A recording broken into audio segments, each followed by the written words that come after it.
So 2025 வந்துட்டு கன்னடம் லாங்குவேஜ்ல ரிஷப் ரெட்டி மற்றும் ருக்மிணி நடிப்புல வந்து ஒரு ஆக்ஷன் த்ரில்லர் படமாக எடுக்கப்பட்ட காந்தாரா சாப்டர் 1 அப்படின்ற படத்தை ரீசெண்டா பாத்தீங்கன்னா தியேட்டர்ஸ்ல ரிலீஸ் பண்ணிட்டு இருக்காங்க. இந்த படத்துக்கு மக்கள் மத்தியிலிருந்து ஒரு பயங்கரமான வரவேற்பு இருந்துச்சு அப்படின்னே சொல்லலாம்.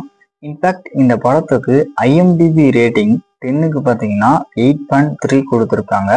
பாக்ஸ் ஆஃப் கலெக்ஷன் வந்துட்டு 700 crores தாண்டி இருக்கு அப்படின்னு தான் சொல்லணும். ஃபைனலா இந்த படம் பாத்தீங்கன்னா இப்போ ஓடிடியில வந்துட்டு ரிலீஸ் ஆயிருக்கு.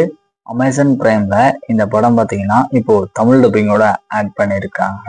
இந்த படம் வந்துட்டு டோட்டலா பாத்தீங்கன்னா தமிழ், தெலுங்கு, கன்னடம் அப்படின்னு சொல்லிட்டு 3 லாங்குவேஜ்ல இப்போ அவைலபிளா இருக்கு. 2022ல எடுக்கப்பட்ட காந்தாரா படத்தை கண்டிப்பா பார்த்துருப்பீங்க.